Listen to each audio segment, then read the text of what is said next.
कित्येक वेळेस वाटतं ना, अरे खूप पटकन गेलं हे वर्ष, कळलंच नाही. खूप लगेच पुन्हा तेच सण आले. तर हो, या पृथ्वीचा वेग तसाच आहे, पण तुझ्या कार्याचा वेग मात्र मंदावलाय हे तू विसरतोस. ही धरणी त्याच वेगाने घिरट्या घालतीये, पण तू मात्र तुझ्या सुप्त मनाच्या आरामशाही जाळ्यात अडकून पडलायस. कसं ते सांगतो.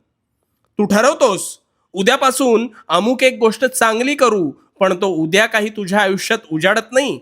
आणि जरी उजाडला तरी परवा तुझा तोच संकल्प संपुष्टात आलेला असतो. आत्तापर्यंत हेच होत आलंय, हो ना? आणि म्हणून तू मागेस.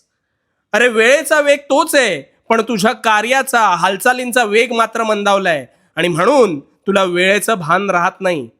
आधी तुझ्या ऐशोआरामी मनाचं ऐकणं बंद कर. ते तुला तात्पुरता आनंद देईल. आणि उठ, तू या भूतलावर मानवी रूपात जन्म घेतलास. तुझ्या तल्लक